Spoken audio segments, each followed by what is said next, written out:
No bunker, Hitler e Eva Braun casaram-se.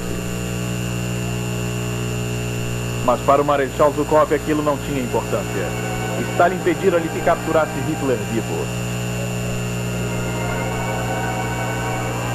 Vladimir Antonov, general de divisão do Exército Vermelho, chefe da unidade que conquistou a chancelaria de Hitler. Bem, quando o Zhukovsky chegou à chancelaria, a primeira coisa que ele me perguntou foi: aonde está o Hitler?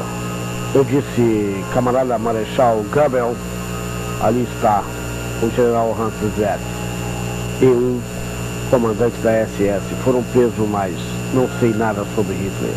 Zhukovsky disse: tem que encontrá-lo, coronel. Seja como for, entendeu, coronel?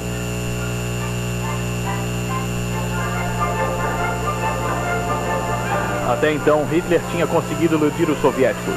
Porém, 2 dias depois da tomada da chancelaria, encontrou-se um corpo não muito longe do bunker.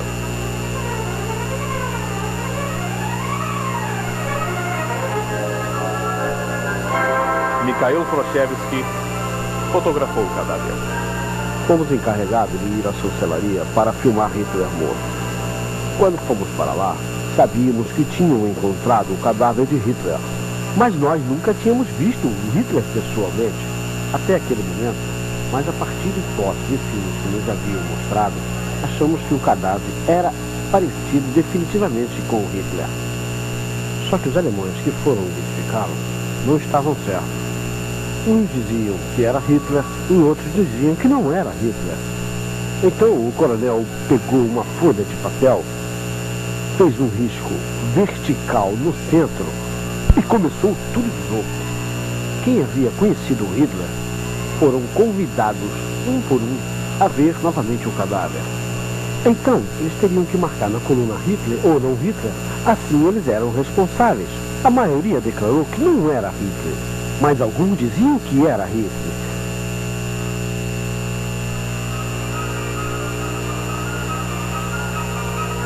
Foi difícil esclarecer se era ou não era Hitler.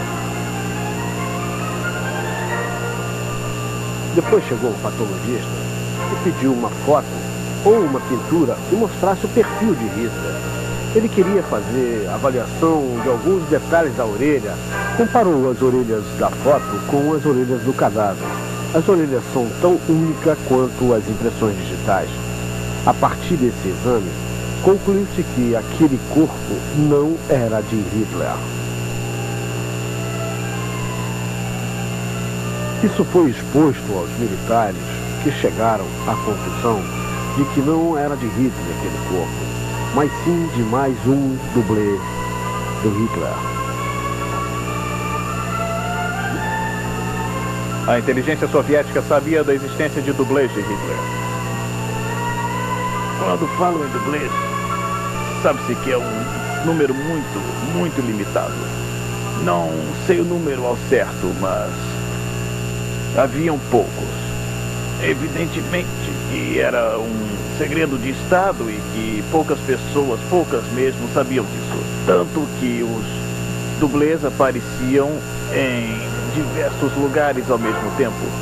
Às vezes em Berlim, às vezes também em Frankfurt. Dependia também do número e eles apareciam em vários lugares ao mesmo tempo. Os homens dos mestres suspeitavam que o corpo parecido com o de Hitler havia sido colocado ali com a intenção de desorientar-lhes e afastar-lhes da verdadeira pista. Mas não conseguiram enganar por muito tempo os soviéticos. Decidiu-se então procurar Hitler por toda a chancelaria. Nas primeiras horas da manhã do dia 5 de maio, após 3 dias de intensas buscas, os membros dos mestres tiveram toda a sua atenção para uma grande cratera de uma explosão não muito longe da entrada do bunker. Ao escavar a cratera, encontraram os corpos queimados de um homem, uma mulher e 2 cachorros. Supõe-se que haviam finalmente encontrado Hitler e Eva Braun. Colocaram os restos humanos em caixas de munição vazia.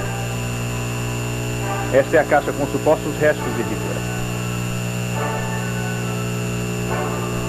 O depoimento de algumas testemunhas oculares do que ocorreu no jardim da chancelaria ganhou credibilidade. As informações de um oficial da SS contam em detalhes a incineração e o enterro dos restos mortais de Hitler e Eva Braun.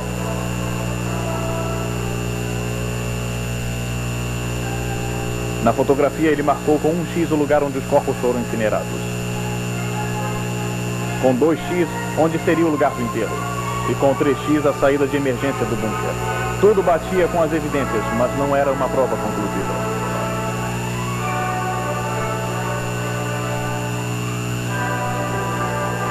Os corpos que encontramos, que achávamos ser de Hitler e da sua mulher Eva Braun, foram levados em caixas para o terceiro seção do Schmerz no bairro de Burg, que ficava próximo à chancelaria. Foram colocados em uma espécie de sótão. O cheiro era terrível porque os corpos já estavam em decomposição. Levamos eles até o nosso hospital de campanha para fazermos uma identificação. Burg passou ao controle soviético e praticamente não mudou nada. Esta é a maca onde foram examinados os supostos corpos de Hitler e de Eva Braun por patologistas e forenses soviéticos em 1945. Eles eram conhecidos oficialmente como Comissão de Autópsia. O Major Orlov comenta suas primeiras conclusões. Os interrogatórios que começamos a realizar no quartel-general de testemunhas oculares havia revelado certos indícios. E o exame legal mostrou que o mesmo veneno encontrado nos cachorros também foi encontrado nos corpos de Hitler e Braun. Era cianureto de potássio. A prova odontológica era a chave essencial da identificação dos corpos quase totalmente queimados. A dentição de Hitler sempre teve muita atenção. O dentista de Hitler foi trazido de Berlim e foi-lhe ordenado que desenhasse detalhadamente a dentição de Hitler e de Eva Braun.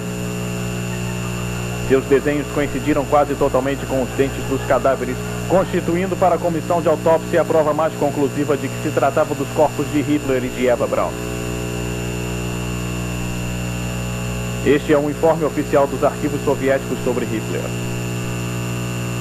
Nele se detalha que o cadáver masculino teria entre 50 e 60 anos e estava muito desfigurado pelo fogo. Foram achados na boca pedaços de vidro, que provavelmente vinham da cápsula de cianureto e que o cadáver só tinha um testículo. O informe diz também que faltava uma parte do crânio. E concluiu que a morte foi causada por envenenamento por cianureto. Para Stalin, isto só contribuiu para aumentar suas dúvidas e que os médicos poderiam ter sido enganados por uma elaborada conspiração. Comentou-se de supostas aparições de Hitler.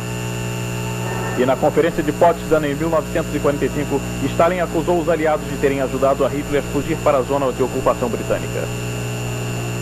Havia nascido então a Guerra Fria. Stalin estava muito interessado no destino daqueles cadáveres. Então veio a ordem